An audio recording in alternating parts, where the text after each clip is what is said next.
Are you an aspiring gaming YouTuber? Join the amazing network Union for Gamers today, using the referral link in the description so you can help support both of our channels. Hello everybody, welcome back to another episode of Minecraft Skywars.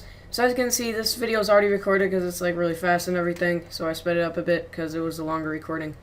But anyways, I was on with Tbone again recording another video, but yeah, so going to just talk about a few things. There were a couple of comments that I got that I wanted to kind of talk about. So the first one, someone said do a face reveal. So about face reveal, I don't know when I'm going to do it. I don't really feel comfortable doing a face reveal yet.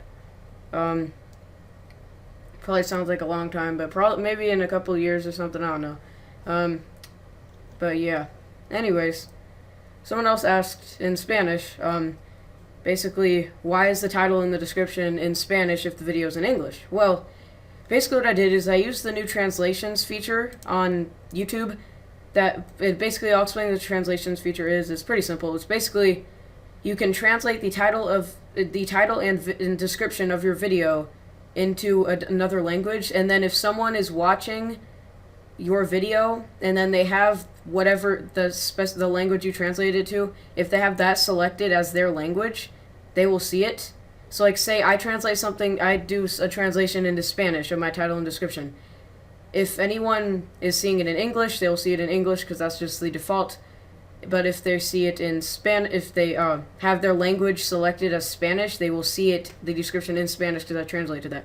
But say they're doing Portuguese or German or Arabic or whatever, if they're any other language besides Spanish, they'll just see the default English one because I only translate my descriptions and titles to Spanish. So basically what it does, you have to do it yourself. It doesn't translate it for you. So what I do is I just run it through Google Translate.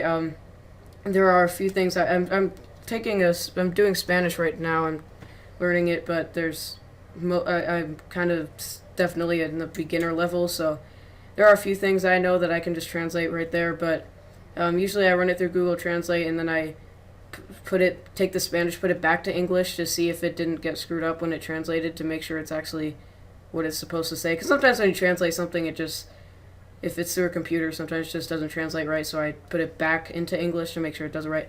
Anyways, I translate my title and description to Spanish, so if someone has their language selected as Spanish, they will see the title and description in Spanish.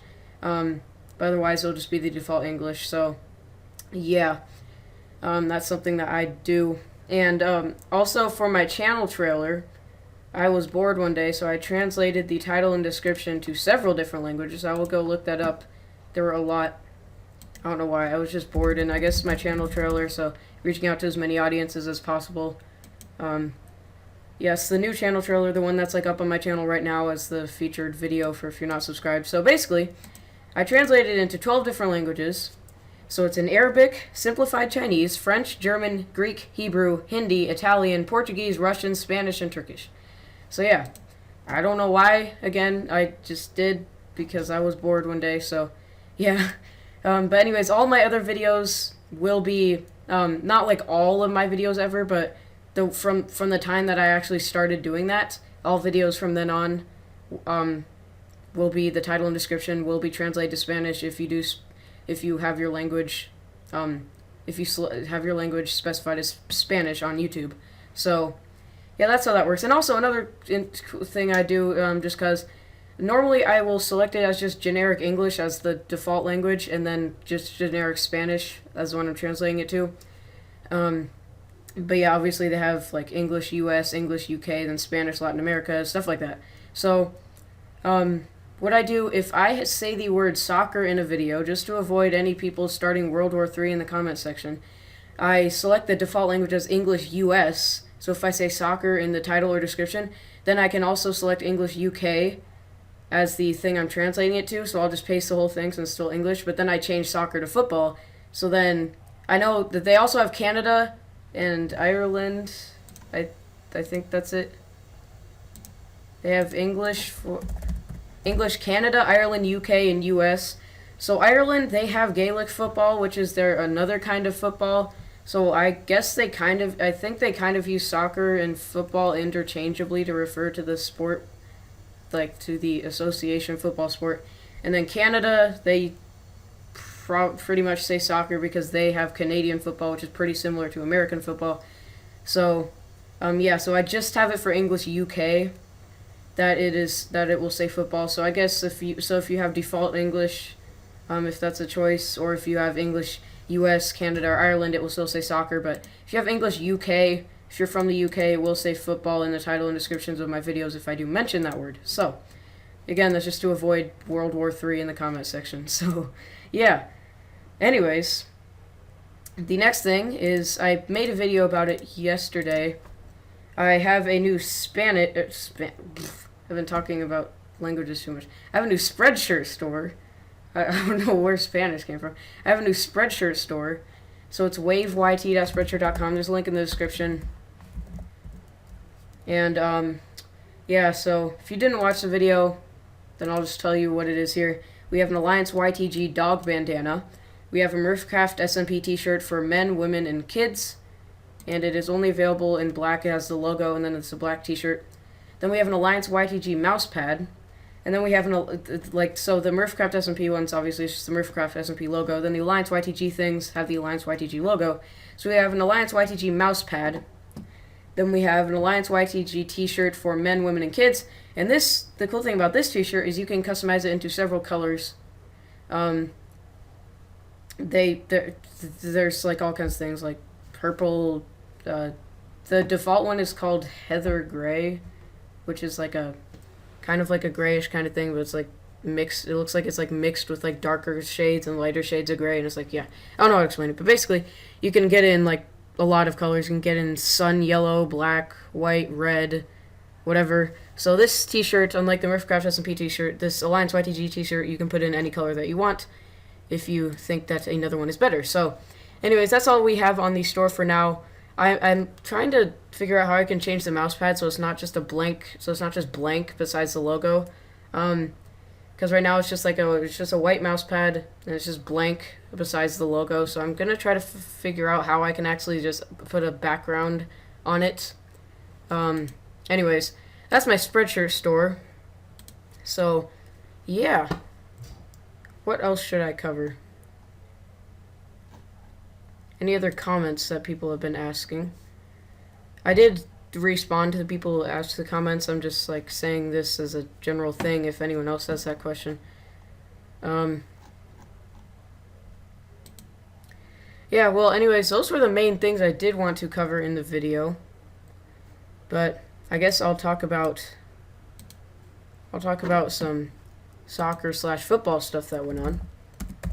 So today was the Ballon d'Or. If you do not know, it's French for Golden Ball, and it's basically like the Oscars of soccer. So they give out awards for the men's and women's World Player of the Year, the men's and women's World Coach of the Year.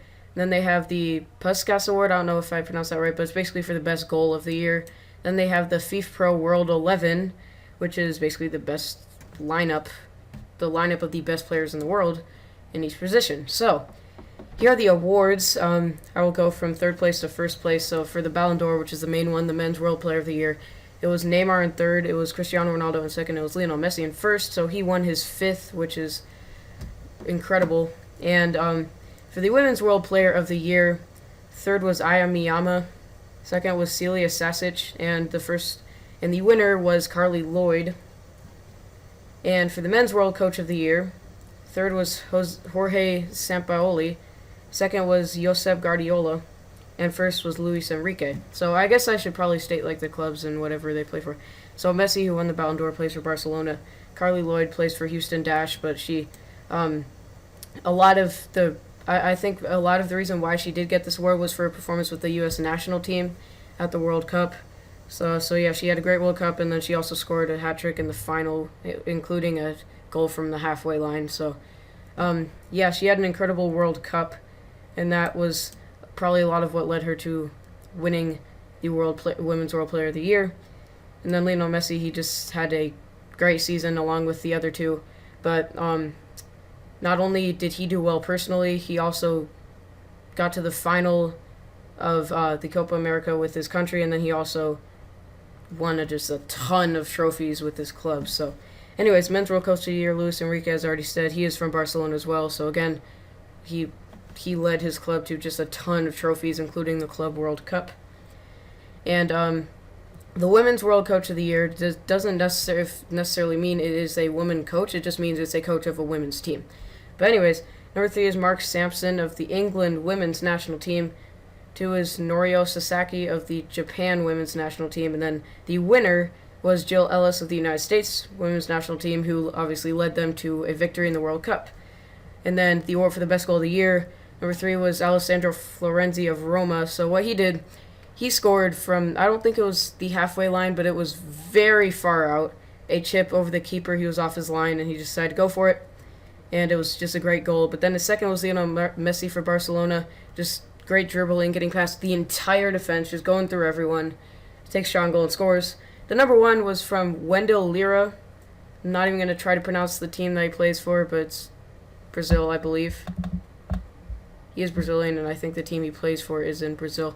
But basically, his teammate chipped into the box. He ran in and did a bicycle kick into the back of the net. So, yeah, that team is from Brazil that he played for. So, yeah. Anyways, then the FIFA Pro World 11, the goalkeepers Manuel Neuer of Bayern. The defenders were Marcelo of Real Madrid, Thiago Silva of PSG, Sergio Ramos of Real Madrid, and Dani Alves of Barcelona. Then midfield, right past the end of the video yet? No. Okay, good. Midfield is Andres Iniesta of Barcelona, Luka Modric of Real Madrid, and Paul Pogba of Juventus. And the attack was Neymar of Barcelona, Lionel Messi of Barcelona, and Cristiano Ronaldo of Real Madrid. So the 3 nominees for the Men's World Player of the Year, the Ballon d'Or, were the 3 players that were in the attack of the that were the forwards in the World 11. So yeah, those were the awards given out today. So that's pretty cool. Anyways, we're almost to the end of the video here. So I hope you have enjoyed, and not just the commentary and stuff, but also the gameplay in the background. So yeah, the next episode should be just normal commentary and not like talking in the background and stuff. It should just be a normal commentary, not super speed me post commentary stuff. It should be just normal episode. So that's pretty cool. Hope you all have enjoyed, and I'll see you soon. Keep on catching some waves. Bye bye.